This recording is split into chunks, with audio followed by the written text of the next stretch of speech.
context is actually the stone of help.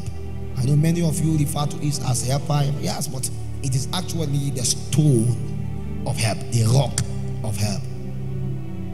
And we cannot be able to understand the genesis of it until we travel back into where it all began.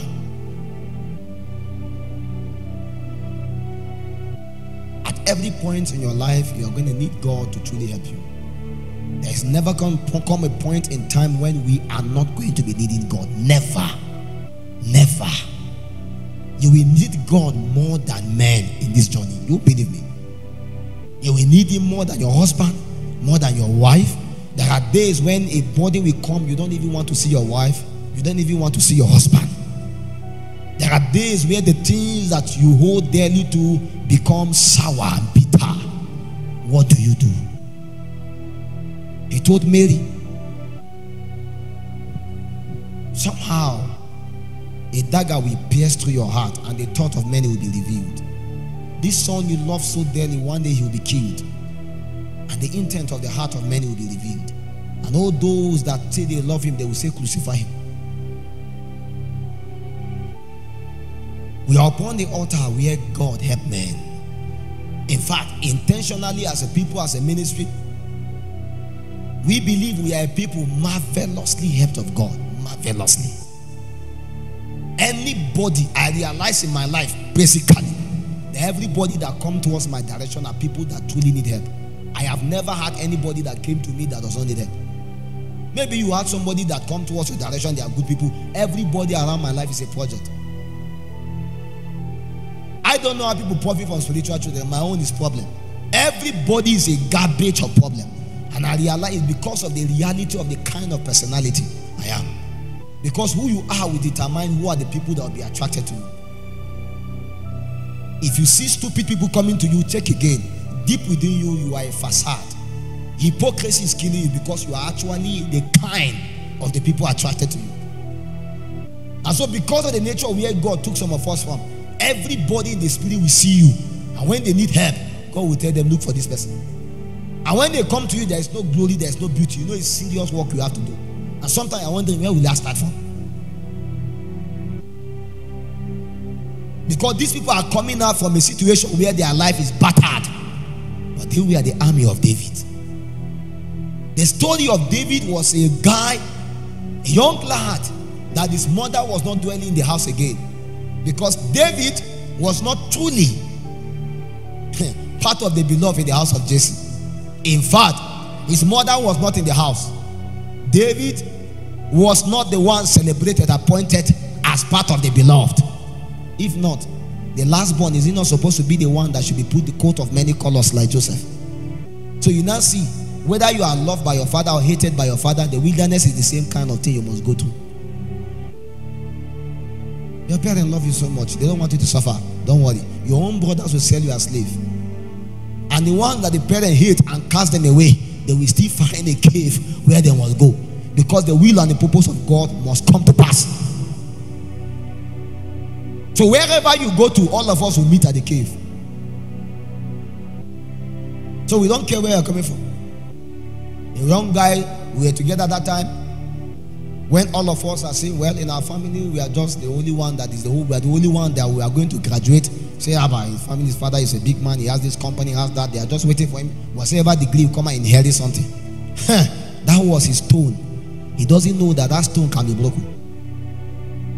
Not long enough before we graduated, his father died. And the very friends that surround his father cast the guy away. And the guy is looking for help. He forgot the stone of help. Your father might have had a privilege, you may not. But you must be able to understand that the same pathway your father followed, you must follow the same. Because many men you see today that had all the privileges, they labor, their children are enjoying. Never deprive your children of the need to labor in the days when God has excelled.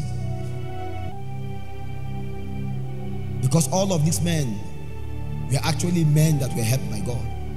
And David cast away, and all his brothers that were elderly were remaining at home enjoying things at home. But this one was cast away to go and take care of sheep and take care of cattle. And even the day God wanted to approve of a king, they didn't bring him. But nevertheless, no problem. They didn't know that that was the crucible where God is forging him. In fact, David wrote in the Psalms, he said, in the days my mother and my father forsake me, the Lord is my mother and my father. So that means it's as though his mother cast him away. His mother might have given birth to him and get cast away. What really happened? That the mother dwelleth not in the house of Jesse, and she neglected her only son, a lad. And all the rest suppressed him that he cannot even find a place at home. Coming home became like a sin.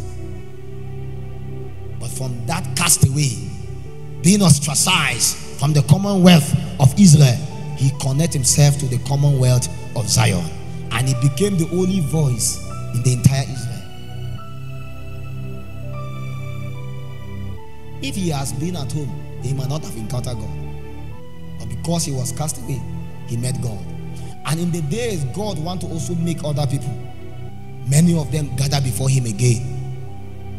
And many people that were depressed, people that were cast away, people that were in debt, those that went through all kinds of things, destitute, they gather before David again at the cave of Adullam. And by the time they came, he began to do the same work on them again.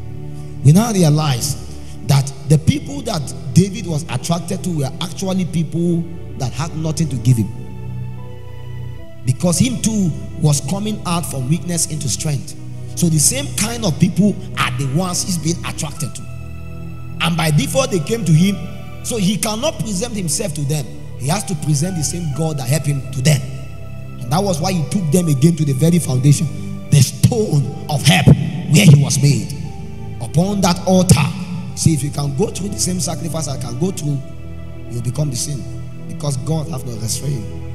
God have no specialty. There is none of us here that is too important. I'm telling you, our importance is just because of how much we have yielded ourselves to God.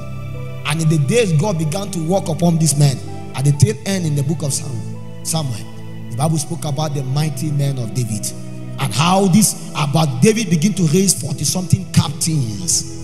And we saw them in their categories and in their numbers. And these men that were nothing in the society became the only people that are future in the affairs of Israel. And the Bible begins to speak about them. I don't want to bore you with their exploit. I don't want to go there. This is not my journey this night. But I'm trying to let you understand how God can take weak and feeble people and make them strong. So don't tell me you don't have a hope. Don't tell me your father have died, your mother have died, this have died. You are in the right place God wants you to be.